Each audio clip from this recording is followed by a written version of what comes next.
everybody. How you doing? Hey, I am Ann Eller. This is WCRS Radio, and we have a very interesting guest this afternoon. That's right. We're going to be talking with Michael Halcomb. He is a stand-up comedian, a minister, a professor, and a father. And how he mixes it all together, I think, is actually quite interesting. Since I've had the time to talk to him for a little bit, I know you're going to want to stay tuned right here and be with us on the show. So, this is, he says that he's a good guy who keeps finding himself in messed up situations. In fact, he even has a podcast about that. So you might want to check that out. He is going to be appearing for one night only in Greenwood, South Carolina, over there at the Greenwood Country Club. It's a Greenwood Performing Arts event that is a week from tomorrow. You still have time to get tickets, so go over to Greenwood Performing Arts and get your tickets right there. You can buy them right there online. But you're going to want to see this guy. He's short. I'm going to tell you.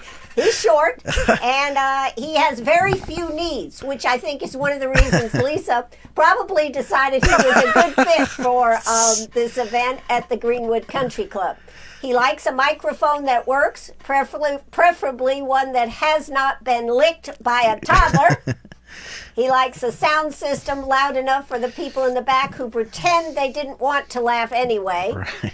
A stage of performance area that is not directly next to the desserts table. He cannot compete with cheesecake. He does not like lights pointed at him, not what he thinks might be an incoming bald spot. And he likes to be seated close enough to see facial expressions, but far enough away that I don't end up holding their baby. Right. So he doesn't like to have, if he's asked to perform outside, he doesn't like to be near a helicopter pad. No wild animals or no wind. And he says, bonus, a bottle of water so he can pretend he's a real celebrity. Right. I think you should know I provided 2 bottles of water for him and a sign in case he forgot that he was a celebrity. So it is with great honor that I let you see Michael Halcomb here this afternoon. And welcome to the show, Michael. How you doing? Hey, it's good to be here. I appreciate that introduction. And thank you for this extra tall stool so people can actually see me. So. Yeah, we had another one. Your head was just barely above, and we couldn't get the microphone close enough. Yeah. So, I'm reading over your bio and everything. You're from Kentucky. Yeah. You went to Christian schools. Yeah, I did 5 degrees, in higher education. So you didn't want to grow up. Right. I did more time. It sounds like prison, right? I did more time in higher education than I did K through 12. Right. So I think by the time it was all said and done, it was like either 13 and a half or 14 and a half years of higher education, which is kind of crazy. Right. But yeah, so I did several degrees in biblical studies, a degree in linguistics, and I was in school a really long time.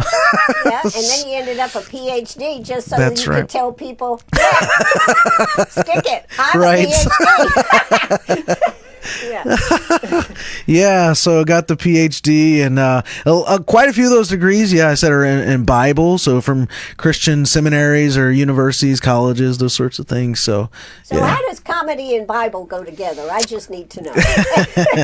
Well, I mean, there's some actually pretty funny things in the Bible, and I don't take my comedic cues from the Bible necessarily, but Jesus, I think, had probably a pretty good sense of humor. Well, God has quite a sense of humor, doesn't he was making jokes along the way, and so I've been in ministry for a long time, and one of the things we were talking about before we got on air was I've preached thousands of sermons, and so being up in front of people was very comfortable and natural and normal, still is, I still preach some, and I had done, preaching. I had done like a TEDx talk. I have done like about 100 academic conference lectures, and one of the sort of final frontiers for me of public speaking that I hadn't done was stand-up comedy.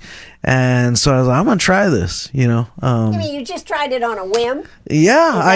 You didn't did you go to a stand-up, an open mic night and say, I'm going to give this a whirl? No, it was kind of a bucket list thing. And I knew the only way that I was going to do it is if I signed up for something. So in Hawaii, this guy was offering like a 6-week class, and and you're so used to taking classes, right. You said, why not? More school.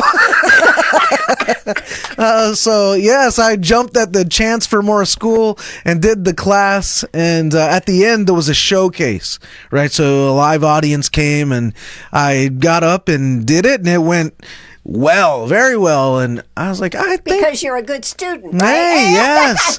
I think I might have done better than everyone else. I think I can do this, I think I can do this. So I stuck with it, and it's been a lot of fun. Yeah. So you said you were in Hawaii. Now, yeah. How does a guy from Kentucky end up in Hawaii? I suppose there's a lot of ways that a guy from Kentucky could end up in Hawaii, right. But what's your sordid tale? My story is that I had just finished that 5th degree, and I'm not kidding you. It's a PhD, and he wanted to go someplace where nobody knew him, so he could walk around and say, "I'm a doctor." Yeah. So I'm sorry, you're the comedian. I'm no, sorry. You're good. I love laughing. So I had been offered the chance to do a second PhD. and that was at Iowa State University, and then I had also been offered a teaching position in Ethiopia at a graduate school. And then there was this job opening for just a private high school teacher in Hawaii. So since my wife had rolled with me through 5 degrees, right, I let her choose. Do you want to go to Iowa? Do you want to go to Ethiopia? Or do you want to go to Hawaii? And I think, the answer was pretty easy. She wanted to go to Hawaii. So that's how we ended up in Hawaii. That's right. Yeah. Now, Ethiopia, that's an interesting story. What is your connection to Ethiopia, and why would one think, I think I might go teach in Ethiopia? Well, I had taught there before in the past at ETC, which is Ethiopian Theological College, and so I had spent part of a summer there. I've been 7 times, but my wife and I also adopted several kids from there, and so we had numerous connections with like education world, adoption world, and yeah, so Ethiopia, that position had opened, and we were wondering what would it be like to take a few kids we had adopted from Ethiopia back into an Ethiopian context and raise them there, as opposed to, like American context. Right. But Hawaii won out, so we ended up in Hawaii. But yeah, that's sort of the connection to Ethiopia. So now, you're in Hawaii. Life is beautiful. You're raising your family. And all of a sudden, you transport yourselves to Asheville, North Carolina. That's right. Why? Yes. People are shocked and that is actually the question I get all the time when I tell people I just moved from Hawaii. Why? And it's just the tone of the why. Like, right. Most of us like just shocked. Why would you do such a thing? But I have 3 kids, and my daughters just started college this year, and so I took a position working at a college teaching, and that really helped. Were there perks there with that? Yeah, exactly. That really helped with tuition coverage. Right. And then we have a couple kids behind her every other year who will be going to college. And so for like the next 10, 12 years, something like that, we'll be paying college bills. And, having as much help in that regard is really good thing. Absolutely. Yeah. Absolutely. So how do y'all like Asheville? I like the area. We live in Swannanoa proper, so just outside of Asheville, but we like the area. We're still getting to know it. And did you move there before the hurricane? So this is an interesting story, actually. I think it's interesting. I was there during the hurricane. I lost my apartment in the hurricane. My family was back in Hawaii. My daughter was finishing her last year of high school, and we wanted her to be able to graduate, right? So they stayed back, and I was commuting once a month from Asheville area to Oahu.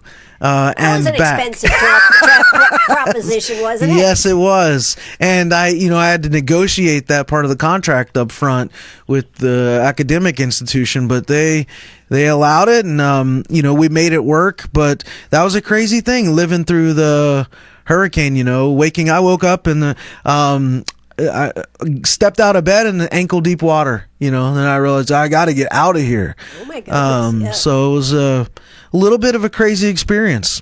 Yeah. Absolutely. To go from the irony there, right, is that like we lived on an island out in the middle of the Pacific, and I came to Asheville for a hurricane. Like that's where you almost drowned. Yeah, that's the crazy part of it, right? Yeah. You'd think if anything, the hurricane would have happened out in the middle of the ocean, but no, it happened in the middle of the mountains. Wow. Yeah. So how is the area there now? It's recovering. It's slow in parts, and I think people are frustrated with federal government. People are frustrated with state government, local government. I mean, where we live in Swannanoa area, like our post office still isn't back, grocery store still isn't back. People are increasingly getting frustrated, and they just put in one of those there's a CVS there. I mean, this is crazy too. The first thing to like come back was Burger King. Of course. Because that's what you need, right? Right, yeah. But they just put in one of those blue mailboxes near the CVS, as if that like compensates for not having mail, not having a post office. Like, and people were increasingly frustrated. But I'll tell you, man, everybody in that area that I've met and talked to, just resilient. And, it's been heartening and just heartwarming to like see how people come together and, get through all this stuff together, And they are making the roads and everything, actually. I think they're coming back, even if off the roads they're not. Yeah, but, that's right. Yeah, I mean, I had colleagues lose their entire homes as well, and an entire town that was lost up there. Yeah. Yep. So it's very, very devastated still in some parts, but like I said, they're resilient people, and Was the college affected at all?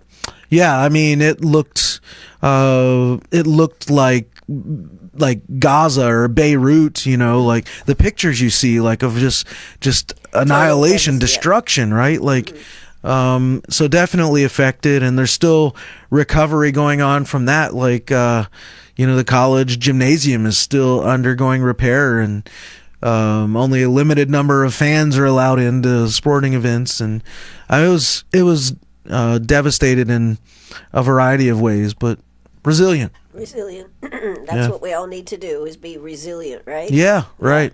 Yes. So all your family's here. You've got that going on. Now, Montreat, you teach comedy there? I do. So my this is an interesting story, folks. Yeah. I asked this question for a reason. Go for it.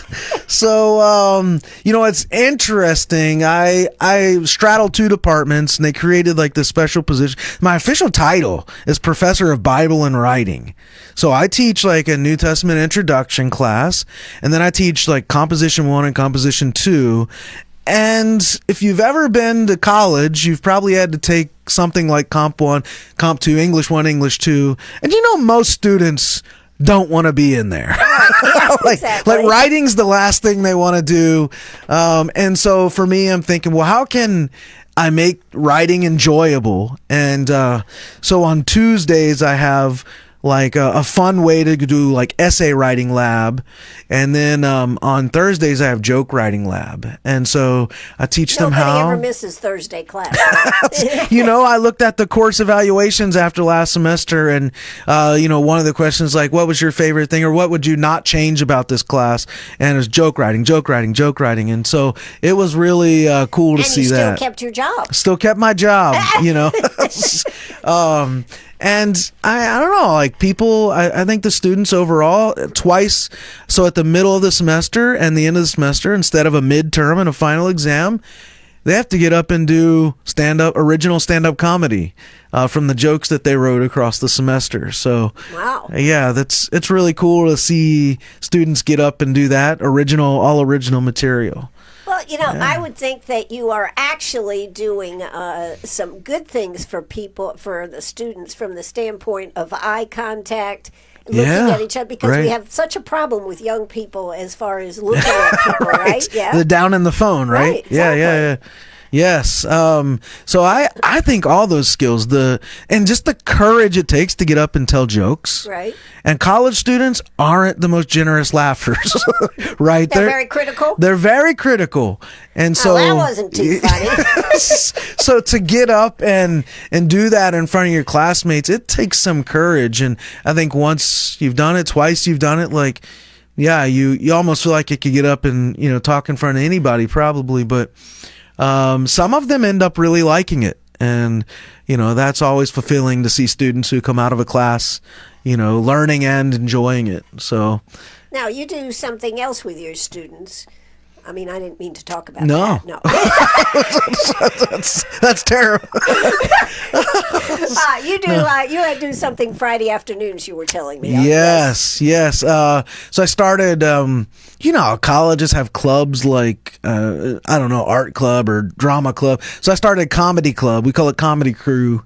And every Friday, for an hour, we meet on Friday mornings and film just silly videos that we post on social media together. A lot of it revolves around like this generation's slang, the brain rot and that kind of stuff. But then also we have a bunch of videos of like Christian pickup lines, that you might use at a Christian college or something like that. So it's real fun. Like we have a lot of fun doing it, and I enjoy it. It's very fulfilling to me. I'll bet it gives you a lot of material for your own comedy. I have gotten some stuff out of that. Yeah, you're right.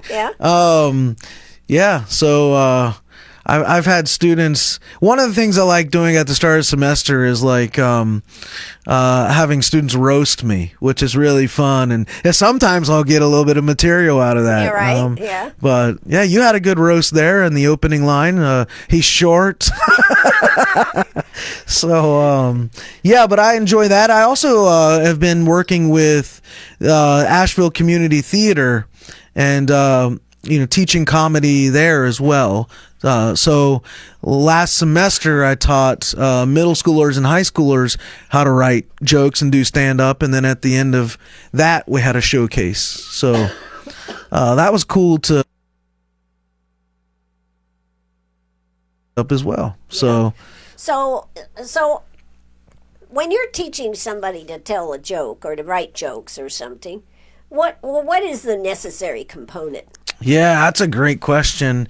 I mean, at the very fundamental level, a joke is two parts, right? It'll have a setup and a punch.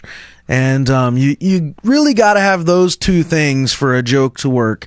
The punch doesn't have to be words always. It can be a gesture, so you got to have the setup and the punch. But really what I'm looking for to get into the meat of a joke is the gap between reality and expectation. I think that's where the joke tends to usually live. Right. So I tell a joke about the story about me and my wife going to Italy for our 20th anniversary.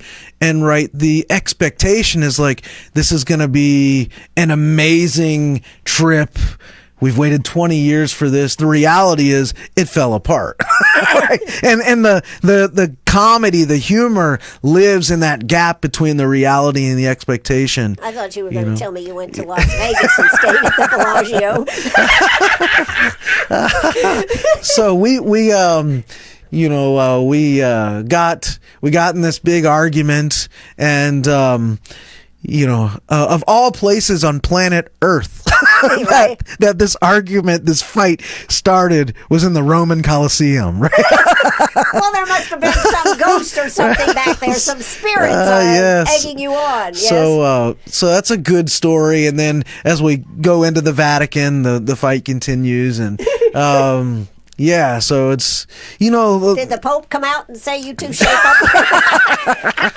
yeah, the Pope stayed in his room, but that's where the humor lives, is in that gap between reality and expectation. So those are kind of the necessary components, and of course you got the things like timing, Right. Inflection. You How want do you to teach young people that, though? Yeah, I mean, life experience is one of the things that I think contributes to a joke. If you don't, and you've got to have some right. relevance to what That's you're right. talking about. Yes. Meeting them where they're at. So you're familiar with the Enneagram, right? I'm sure. So when I always start with that. Like, let's find out who you are, which one of these 9 kinds of people you predominantly are. We can tap into your persona as a person. And, once we've done that, we can kind of stay on that track. Are you like a peacemaker? Are you an adventurer? Are you an 8, like someone who's domineering? And once we figure that out, we can kind of tap into their voice, their persona, and that really helps us nail timing. And I will coach them, right? Once we've written jokes like, all right, pause here for a second before you go any further, or before you deliver the punch. And there's just coaching. Right. Yeah. Yeah. So, have you done any theater? I've done a little bit of theater. I did that back in high school. Haven't really done much theater since then. Yeah. So a little bit. Yeah. I did an improv class. I mean, that's one thing I've done, but didn't go anywhere with it. Just wanted to check it out. Did that a couple years ago. Yeah. So, just in case you're interested, I do have that bottled water underneath Oh, yeah. there for All right. you. Appreciate so, that. I did the 2 bottles so Yeah. that you were a superstar. I appreciate that. She literally made me a handwritten sign that says "Really Big Star." I don't know if everybody gets that sign, but thank you. They don't. Oh, but I appreciate I happened that. to read this, and you didn't want any M&Ms or anything like that, but you wanted water. Really Big Star.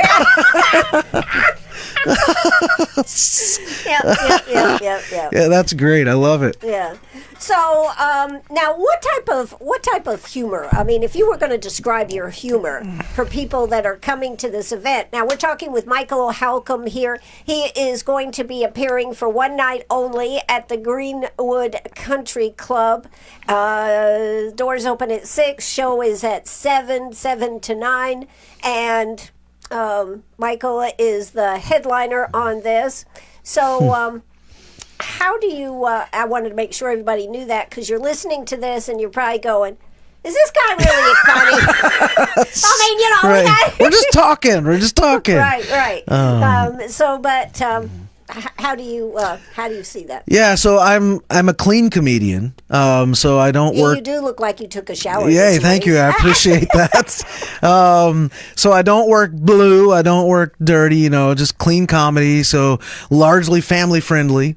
But I'm a messed up dude. So most of the comedy comes out of just the messed upness of my life, right? And that's in my marital relationship, my parenting, my vocation, and just all the crazy stuff that happens to me all the time. And so I'm always noticing and paying attention to stuff, taking down notes, but just all the messed up things that happen in my life. That's where the comedy flows out of. And Yeah. I guess you'd have to be. I guess we could say you're very relatable.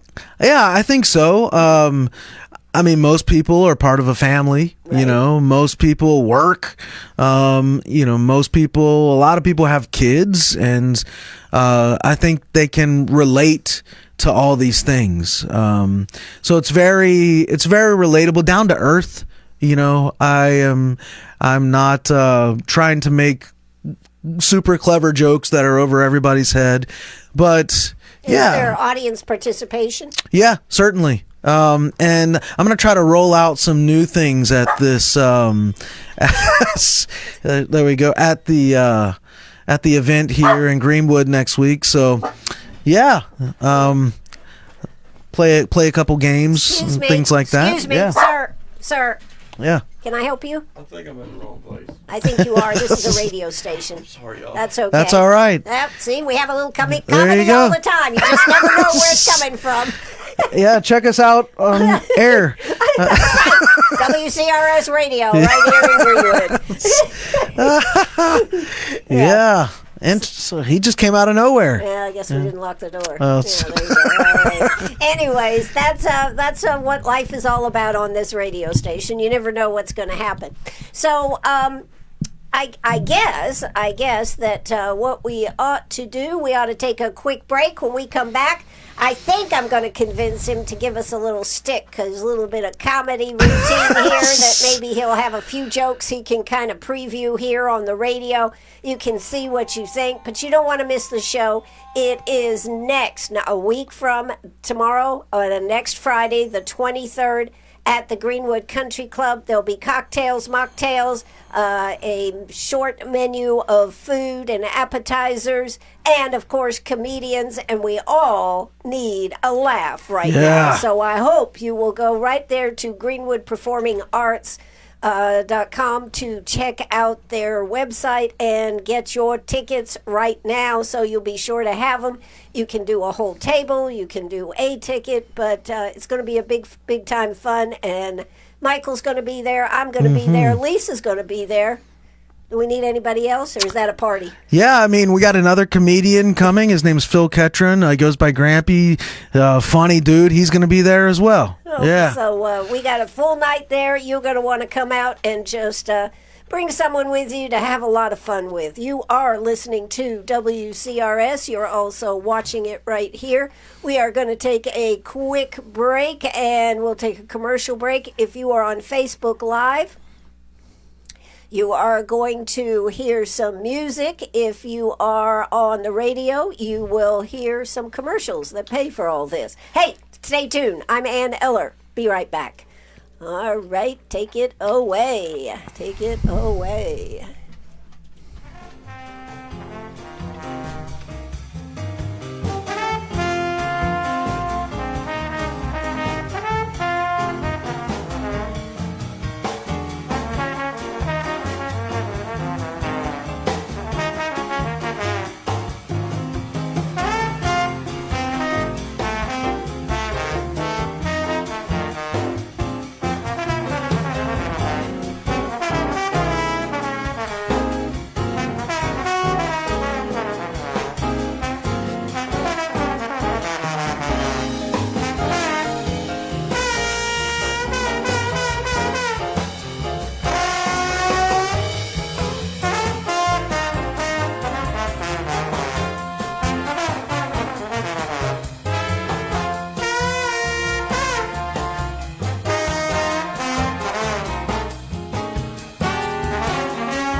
That's right. We're right back here on WCRS Radio. Hey, if you've got a question or a comment here this afternoon, you know the number to call, 864-332-9355. That's 864-332-9355. And don't forget, you can also use the legacy line, 864-229-7984. So, however you want to contact me, I might not get it, but I'll try. Anyways, we are here with Michael Halcomb. He is a comedian. He is a professor. He's a PhD. I didn't know PhDs could be funny. So, well, a lot of them certainly don't have a sense of humor. So that's take themselves too seriously. Very, very much, yeah. So, but he is a comedian. He is here with us this afternoon to talk about his upcoming performance right here in Greenwood. He's hoping he gets asked back again, so he should be pretty funny this time. Yeah. You got a great laugh, by the way. I love it. Yeah. Great laugh. Thank you. I've been doing it for many years. So we are going to, we wanted to let Michael maybe give us a little sample of his comedy. He said, "This is tough. There's no audience here." I'm going, what am I, chopped liver? So I'll be the audience. Okay, all right. Let me introduce Michael Halcomb. He's here this afternoon all the way from Asheville. Come on down, Michael. Oh, I appreciate that. So, yeah, I just discovered a new holiday. Yes. And I'm wondering if you ever heard of this. It's World Kindness Day.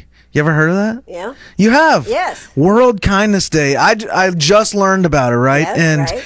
It's every year on November 13th, right? And it seems like a great idea, World Kindness Day, but it's kind of messed up that we have one designated day for kindness.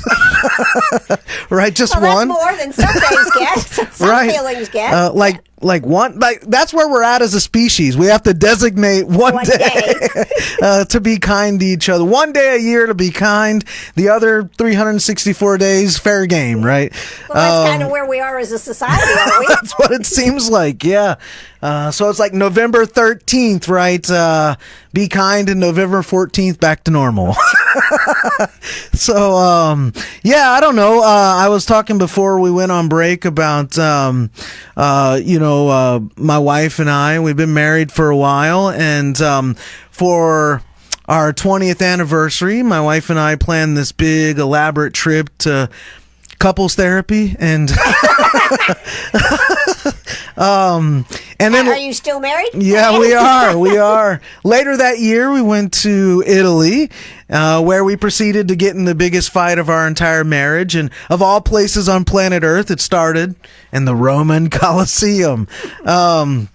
And it was so bad, right, that it started to like bleed out onto the streets of Rome. And people are encircling us, like filming us, taking pictures of us. And it was like we were putting the ruin back in Roman ruin, right?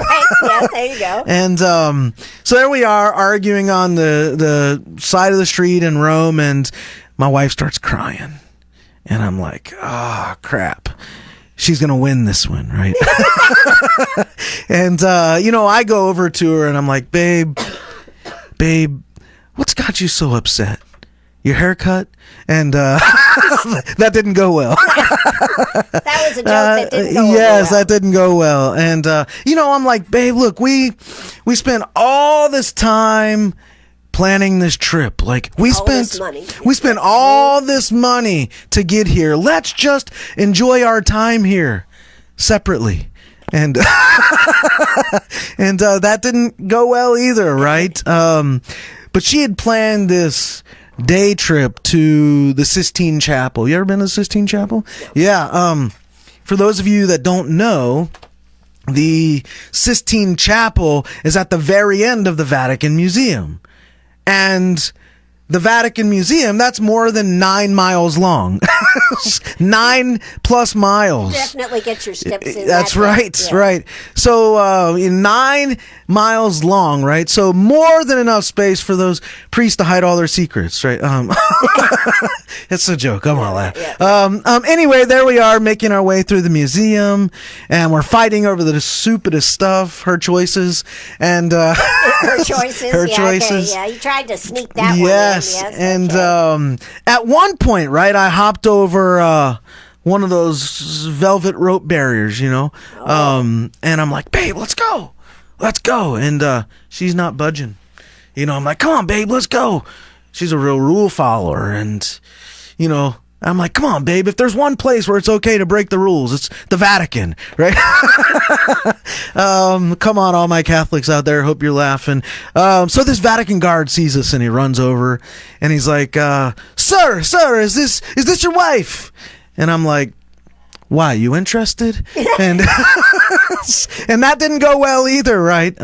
You were really digging yourself a hole. Yes, exactly. And this guy, he starts getting frustrated with me, right? So he started talking to her, and he says, "Ma'am, is this your husband? What kind of man is this?" And she turns. She doesn't say a word. She turns and points to the statue. It's missing its head. And so this Vatican guard, right, you know, he turns into a Vatican comedian, you know, in the twinkling of an eye, and he's gets back in line, dead man, and he does the gesture himself, and we get back in line, and finally we make it to the Sistine Chapel, right? And boom, there it is, like up on the ceiling. You all know what I'm talking about, right? Michelangelo's artwork, God and man meeting, right? God and man touching, and it's stunning. It's stunning. And my wife, she grabs my hand and kind of like snuggles up to me, and she's like, babe, what do you think? I'm like, yeah, it's amazing that he had all that space way up there to get away from his wife every day. And so who was perpetuating the fight here? Right. Yeah. So yeah, I mean, that didn't go well either, right? And you know, we can laugh about it today, a few years later, and really that's the key to our success in marriage. I think we're going on 23 years. There's a lot of laughing together, you know. So yeah, but I would presume that you probably come home every once in a while and think you've really gotten a really good joke, and you know, you have to try it out on your family, because family will listen regardless, right? That's right. So the key operative word there is, I think I've got a good joke. Right. You know, my poor family, they're always listening to my stupid jokes all the time. And my daughter, being brutally honest a few weeks ago, she's like, I think you were funnier before you were a comedian. So how'd that make you feel? Yeah. Just like, you know, whatever. You can have your opinion, but, you know, so I don't know. I guess they probably get tired of me like running jokes by them all the time, you know. So I had a friend actually who said he divorced. This is a true story. Divorced his wife. He's a comedian friend.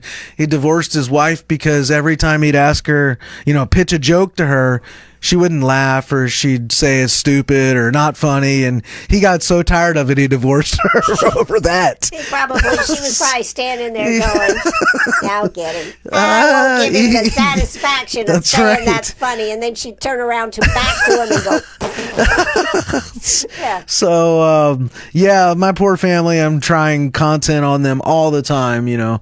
And my wife is brutally honest about it too. So, and usually if I run a joke by her and she laughs, it'll usually work. It's a good sign it's going to work on a crowd. Right. You know, so there's that as well. Yeah. Yeah. So, does your daughter, for example, does she like to tell jokes, or? You know, she likes watching jokes. My oldest son, he just did stand-up comedy for the first time like 2 months back, and I think he's interested in it, and I think he could be really good at it. You know, I mentioned I had taught those middle school and high schoolers, and he was part of that, and he got up at the showcase and did a great job. And Yeah, so I mean, at least one of the three is kind of into it. So, you know, that's cool. The daughter That's cool. so the son is taking more like the comedy, but my daughter is studying Bible, so she's kind of taking like after me in that regard. So it's kind of cool. That's pretty interesting. So, as you're doing this, you talked about doing stand-up comedy was a bucket list item. Yeah. Do you have any other items on your bucket list, like Las Vegas or something like that? You know, funny you should bring that up, man. Do you mean losing everything in Las Vegas? No. I mean doing a comedy act in Vegas. You know, I don't. I'd love to. You know, one goal this year that I have. Nate Bargatze does a show in Nashville, I think once a month, Nateland Live or something like that, and I'd love to get on that because he brings, I don't know, 7, 8, 9, 10 comedians, and they just get 6 to 8 minutes, and so that's a goal for this year. Maybe not a bucket list thing. If I don't get it this year, maybe it'll turn into a bucket list thing. Right. But that's one, and I'm kind of grinding every day. I don't have any like really, really distant goals that I'm chasing after, but I just want to do better than I did last year. Sure. That's kind of the goal this year. And each week do better than I did the previous week. So, are there any comedians that, like from the past or even current comedians that you go, now that's what I'd like to have been like. Yeah. That's what I would like to aspire to. Yeah. Probably my favorite comedian, the one I admire the most, is a guy named Kevin Nealon. He was on Saturday Night Live for a while, and I've seen him live a couple times, but I just admire how clever and precise, not a wasted word, not a wasted syllable, really. And he's just so creative and funny. A lot of people out there, if you grew up in the late 80s, early 90s and watched Saturday Night Live, Kevin Nealon, you probably know him, but he's one of my favorites. He was also in that show Weeds. I don't know if you've ever heard of that, and then another guy I really admire is Dimitri Martin. He's a really, really super creative guy. And those are two guys that I'm like, man, if I could channel that creativity, if I could channel just even a percentage of that creativity, I'll be all right, Right. So there's others like Adam Sandler that I really like. Nate Bargatze's one, of course. But those two guys, Kevin Nealon, Dimitri Martin, have been really influential for me. Yeah. That's cool. Well, we've got a little bit of time left here. Yeah. Now, we should remind people that Michael Halcomb is going to be here next Friday, not this Friday, next Friday, the 23rd. So make sure Yes. that you are in the Greenwood Country Club, and I don't think they're going to let me introduce you, but Yeah. Well. but anyways, I'm good at introductions. Yeah. But anyway, seems like it. Yeah, I enjoy Yeah. it. But have you ever done comedy at all? I mean, you're on air like cracking jokes. So have you ever done like stand-up comedy? no, I've never done stand-up comedy. No. I stay here behind the mic. Yeah. Safe. Have you ever had anybody throw something? Have you ever had anybody go, "Oh my God, you were not funny. Get the heck out of here." Yeah. Have you ever gotten a Rotten Tomato? The Rotten Tomato Award? Or I something? haven't dealt with that to this point. I mean, and thank God, I haven't had to deal with that. Certainly I've had hecklers, and heckler often gets a really negative connotation. I don't associate hecklers with like negative. I think most people who show up to a comedy show, they've paid, they want to come, they're ready to laugh, they want to come have a good time. And, with the proliferation of like social media crowd work clips online, it's almost as if people have been trained in the last few years to think that when they come to a comedy show, the comedian's job is to hear them and engage them. But, that's just really a small part of it. And so I think most people who come and, heckle or yell out have good intentions. They're just trying to have fun. But but I haven't had any of the really negative kind of experience to this point, which is great. Yeah, you know, that's great. Thank you, Jesus. Yeah, I was telling a joke in Hawaii. And there's this on Oahu. There's this really wealthy part of the island called Kailua. And it's like 99.99% white people, I think, right? Really, really wealthy people. And if you know any context of Hawaii, there's some animosity between white people and everybody else there, right? White people are called haoles. And anyways, this really white corner of the island, Kailua. So I'm doing a show over there, and I thought this joke's gonna land, like they're gonna love it. So I get up and I tell this joke, and I'm like, hey, did you guys hear that they're building a new high school in Kailua? And the audience is like, no, right? And I'm like, yeah, and to keep the Kailua residents happy and the Kailua donors happy, the school's colors are gonna be white and very white. and literally nobody laughs. Right. And right. one person in the audience, I kid you not, goes, womp womp. Now, fast forward a weekend later, I tell the same joke right. Across the island in a very predominantly local neighborhood. Right. I tell that joke, it explodes. Like the audience loses it, right? And it just goes to show you, you got to be able to read the room, know your audience, and yeah. So you didn't have any of this. Right. I did not have any of that over there. Yeah. Yeah. Okay. I'm familiar with that. Yes. Yeah. But it is an experience to do what you do. Yeah. Right. Definitely. And to be able to have the I would say the luxury of working in a college campus, observing students to come up with information. I mean, right. That's a great fertile ground it for is. information. Absolutely. I mean, and as I said before, they're not necessarily the most generous laughers, but they're creative and they're funny. And I learn, the luxury of the job is that I get to learn on the job every day, Right. Even though I'm a professor, I'm a student first. I was in school all those years, and so you don't know how not to be a student, exactly. Right? And so I think of myself as a student of Bible first, right? I'm not a Bible professor or scholar first. I'm a student of the Bible. And same with comedy. I'm not a comedian first. I'm a student of comedy, and so I'm always studying it and trying to learn and get better and hone my craft. Yeah. So well, you have you do, and I'm sure every time you go out on that stage, it's a learning experience. It is, absolutely. Yeah.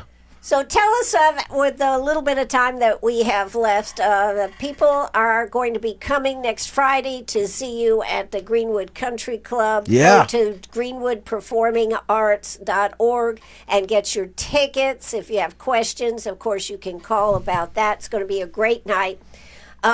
But Michael, I wanted to just give you an opportunity to talk a little bit about your Messed Up podcast and how you came up with that Messed Up. That's great. I appreciate that. Thank you so much for letting me chat about that.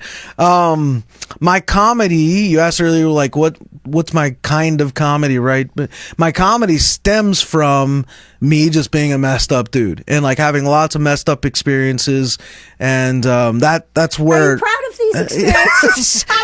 Most people don't want to talk about it. I know, so, but are you, all right. So when here's the thing, right?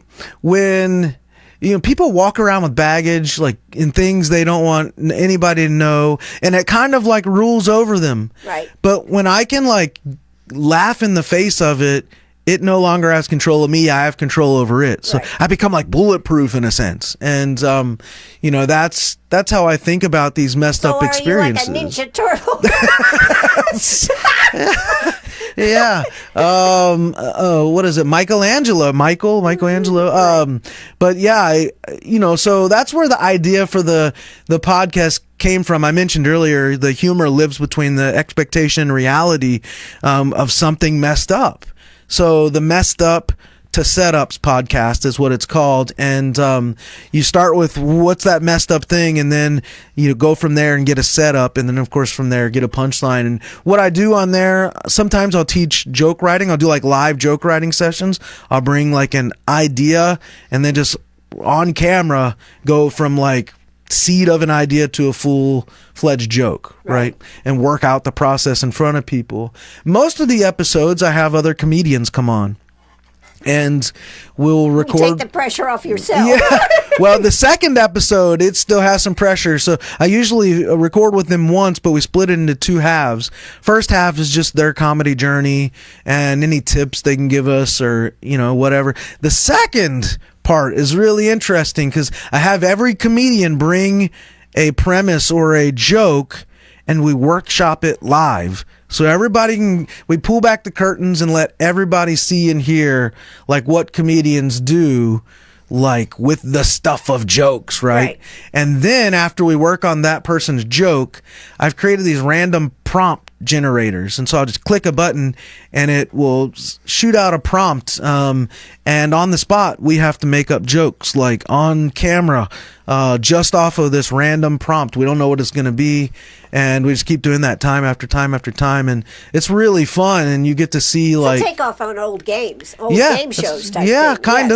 Kind of. And you kind of get to see the comedians working on the podcast like slowly kind of on a joke, but then like rapid fire, right? Prompt after prompt after prompt after prompt, and just really on the spot comedy and like thinking on their feet. And are you exhausted afterwards? I know, I'm exhilarated. Like it doesn't exhaust me. It motivates me and amps me up really. Right. I have a hard time sleeping after I record some of those episodes. Right. And then there's always the like afterthought, like, well, man, I wish I would have said this too. I thought of another punch or something like that. But that's what the podcast is. And I interview comedians from all over really the country. And so you're getting a wide, swath of how comedy looks and feels from all over the place. And you got a really favorite episode from that? Man, that is a hard one. I wasn't prepared to answer that question. I really, I enjoy them all. I just had a guy on out of Florida. His name is Jason Hedden. He's a comedian, but he's also a booker and producer. And that was well placed. Yeah. So you won't book me, but why don't you come on my show and let's talk about this? Yeah, okay, I got it. So that was good. He dropped a lot of knowledge, and he shared on there in the first part, like, what's a good kind of email to send a booker, or a club to get on a show? Because like comedians do often a very bad job at that, know. And as a student, you took all those details I did. down. Yes. And he talked about on there this one, he's like, I received one email in, 2015 or something.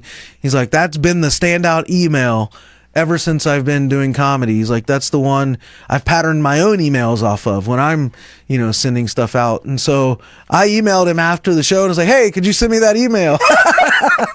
Right? So I mean, why not? Like, so he didn't expose what it was on the air. No. He just told you it's one of the best emails I've ever had. Yeah. Right. He said a little bit about it, but then he sent me the email. So that was good. But I have a lot of good comedians come through, and he's one of the recent ones that I can think of. But I'm grateful that comedians will sit down, and it's some pressure to be on camera like that, and like the pressure to make jokes up in real time. Right. That can be a really. I've had a couple comedians really sweating bullets during that time, but because they really weren't very creative. Some of them are a little slower than others, and that's okay. But that's what that podcast is about, and I'm still trying to grow that. So if you're out there listening or watching, I'd love for you to tune into that, subscribe or whatever. Thanks for letting me mention that. Absolutely. Yeah. Well, Michael, you got anything you'd like to say in closing here this afternoon? No, this has been really fun. It's you're a joy to be around. Well, you have a great laugh, and I can see why you're the voice of Greenwood. Yeah. I've done comedy here a couple times in Greenwood, and Good Times Brewing. Robbie Earls put on some great shows over there. Shout out Robbie if you're listening or watching. But I've always enjoyed the crowds here. I'm looking forward to the event at the Country Club, and Lisa's done. She's just been fantastic to work with. Lisa So Sanders, executive yes, director. so really looking forward to the event there. And I think Phil, who's coming with me, he's going to do a great job, and we're just going to have fun. So if you're out there listening, get your tickets.